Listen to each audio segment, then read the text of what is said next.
What up, good people? It's me, Johnny, back at it again with another video. So, over a year ago, I made a list of who I believed at the time were the top 10 NBA players in, the history of the game. And truth be told, that was a list I had for a very long time, probably since about 2018 or so. And much like most lists that, us fans make, it was made due to, yes, my personal bias about some of my favorite players. And of course, yes, even listening to media propaganda. But now that I've taken a step back, I've built, my own set of standards of what I believe constitutes how to truly come up with who belongs to be ranked in the top 10. Now, my basis is twofold. The first is, of course, what did the player accomplish in their careers? Because, yeah, that matters. But it's not as important as this, which is, and that's how great were they at basketball based on four simple attributes,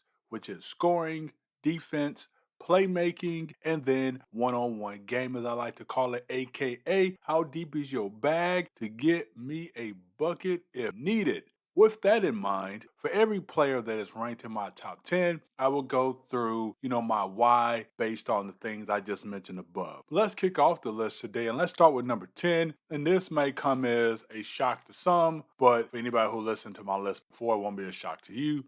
I have Hakeem Dream Olajuwon at number 10. With what he has accomplished in his career, and his accomplishments will come up across the screen here, Hakeem is pretty accomplished. This, of course, isn't a stat that I'm about to mention here, but he, for me, has one of the hardest championships won back in the 1995-96 season, where he beat three league MVPs in Karl Malone, Charles Barkley, and David Robinson en route to the finals where he swept Shaq and Penny Magic team. And that team had just actually, beat the Bulls. Now, Jordan had just got back after about 17 games, but still beat them in the second round and then they swept them in the final. As far as his game goes, break that down for a second and talk about it.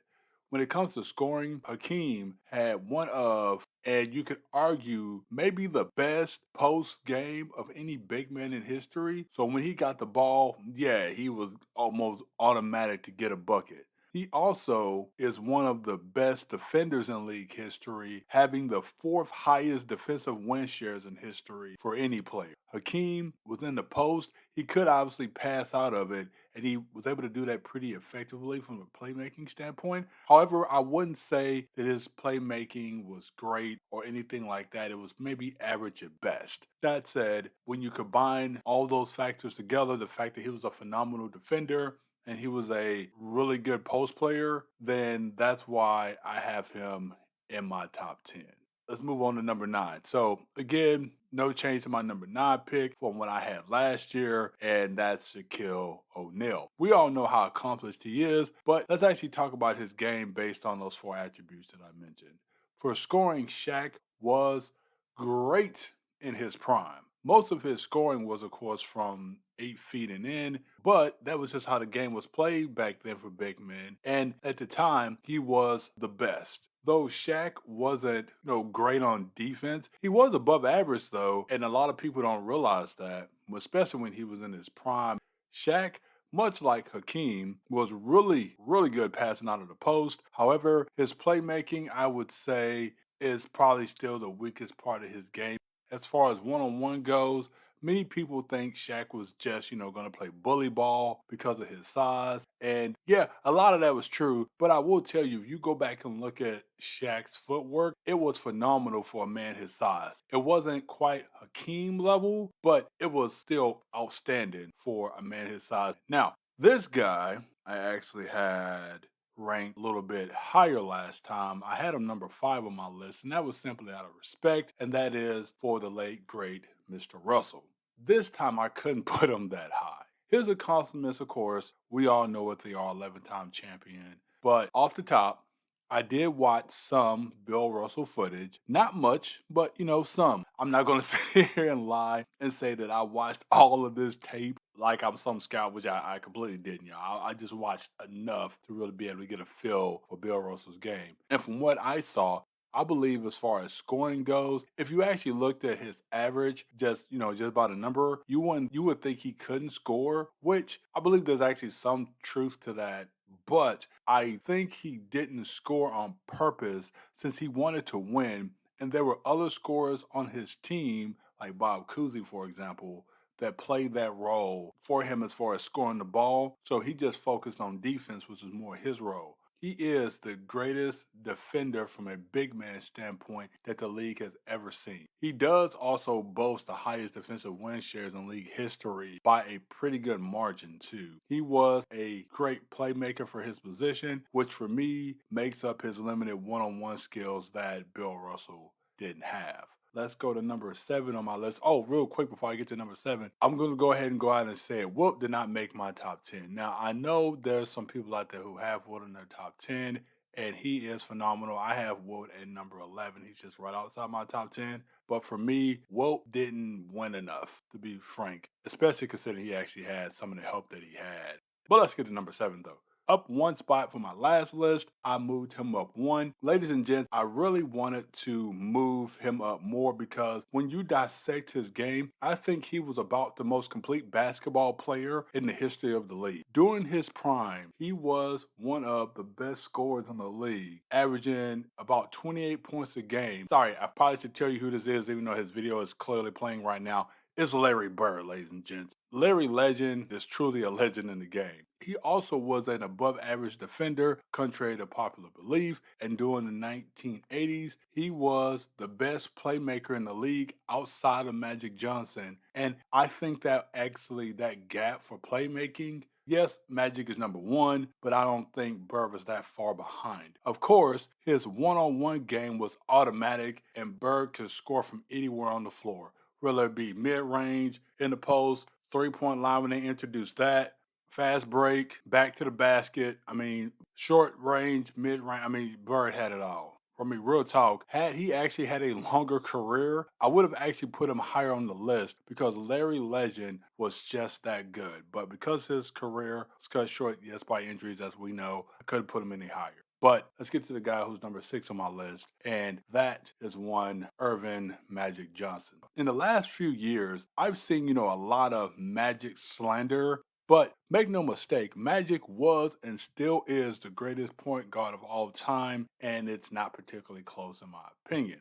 His accomplishments should be coming across the screen right now, but let's talk about his game. The easiest part of his game to just go ahead and get out the way now was his playmaking, which is the greatest in NBA history. His playmaking was so great that it was the main reason, in my opinion, why the Showtime Lakers was successful. Yes, Magic was not a great scorer by any stretch, especially early on, but he could score though if he needed to. And then later in his career, he actually improved quite a bit in the arena of scoring, even developing a pretty decent or semi consistent outside shot. Magic's defense was, below average in my opinion. Feel free to disagree with that. I just think it was slightly below average, even though he did lead the league in steals twice. It actually makes sense when you think about it, when you go back and watch Magic on defense. Magic kind of played off the ball type of defense. Since he couldn't lock anybody down. And to me, it just allowed him to be able to read passing lanes. And he has such a high IQ defensively as far as knowing where the ball was going to go that helped him in that arena, no doubt. But even with that, it was only good enough to be a slightly below average defender. One-on-one game, Magic honestly really didn't have one other than he was pretty great at passing out of the post when he would get a smaller man on him. With all that said, some of you might be wondering as you're listening, why would I have him ranked so high above someone like Larry Bird, for example, who one could argue Larry being a better basketball player overall than Magic? My reasoning for having Magic above him is Magic's impact on winning due to his playmaking for the Lakers, number one, because without him, they don't win those 5 titles during the 80s. And then the other thing, he does hold a head-to-head record against Bird's Celtics as well. And to me, I thought those teams were pretty evenly matched. Let's get to number 5. And boy, oh boy, oh boy, oh boy, oh boy, I know I'm about to get the worst, most nauseating, disgusting fan base of any sports team or player in my comments for this, giving me grief about this one. And for what it's worth, well, you tell him, Harrison. I don't care. LeBron is and forever will be one of the greatest NBA players in history. And his accomplishments and longevity is to be admired and respected and commended. However, when you start to break down LeBron's game, LeBron has some holes that, for me, in spite of his lofty accomplishments, I can't get him any higher than fifth. I know. I had him second last time, you would say, if you go back and watch my old list, which is true, but that kind of happens when you buy into the propaganda. But let's start with his scoring since the propaganda is no longer there. I did a video about his scoring a few months back, and I'll leave a link in the description for that video if you want to go back and watch it. But even though he has the seventh, at this time of recording anyway, highest point per game average in league history, most of his scoring in his career came from within 6 feet and into the basket. And if LeBron was a center or a back to the basket player, I might actually give him a pass on that. But he's a perimeter player, and his outside shooting is mid at best, which leads to his one on one game being average at best. On defense, during LeBron's prime, he was a great defender. No, he shouldn't have won that Defensive Player of the Year award. Stop whining about that. He still was a great defender. Not gonna lie, he could guard 1 through 4. Thing is, he just didn't do it for a long time in his career. Why he decided not to be a great defender for that long, I mean, that's on him. Playmaking, though, in my opinion, LeBron is one of the best to ever do it from a playmaking standpoint. And if I had to make a list of greatest playmakers, I could make a case that he will easily be in the top 5 of playmakers in the league, if you ask me. But I can't put him any higher than fifth. Well, maybe if he wins a fifth ring at this stage of his career and, he heavily contributes, to the Lakers winning his fifth ring, I might consider moving him up. But let me get on to my next player who I actually have above him. And he's actually someone that's similar to LeBron when it comes to longevity stuff, and that is Kareem Abdul-Jabbar. Kareem accomplishments, of course, going across the screen, and he is really, really accomplished. When we get to his game, when it comes to scoring, Kareem, especially when you look at his prime and you take it from like, heck, the year he came into the league in 1969, 1970 until about 1981, 1982, he actually averaged about 27.76 points per game, which is phenomenal. His scoring dropped off towards the end because he got older, but when you look at his prime, Kareem was a heck of a scorer. The other thing that people don't know too is that Kareem is very, very underrated when it comes to his defense, and something that people don't talk about a lot because they always talk about Kareem and Scott Hook, right, and being an all-time leading scorer. Speaking of one-on-one game, Kareem, I wouldn't say he had a deep bag, but the one shot he had in his bag was very unstoppable in the sky hook. So with that alone, that to me fits the definition of if I dump you the ball, can you get me a bucket, left shoulder, right shoulder with the sky hook, and no one was going to be able to stop it. The reason why I personally have Kareem fourth, and I moved him down on my list from 3 to 4, so I moved him down one spot, was simply because in his prime, in the heart of his prime, in the 1975 and 1976 season, the Lakers missed the playoffs. Like he flat didn't even make the playoffs.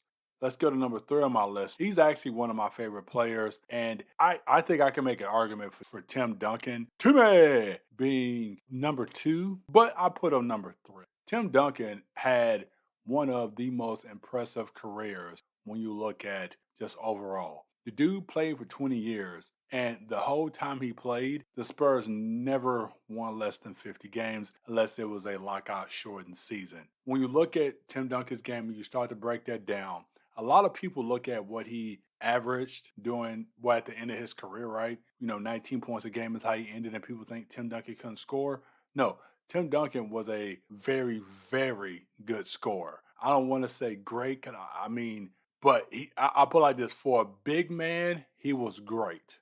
If you look at when he came into the league in the 1996-97 season, And then if you look at it from a 10-year period from that time till about 2007, Tim Duncan actually averaged about 22.82 points per game. So 22.9 if you want to round it, points per game, which is great, especially considering during that time the league average for scoring was always in the 90s. And Tim Duncan was able to put up that kind of scoring output from the power forward position. And then later, he moved on to center, but we all know him as a power forward.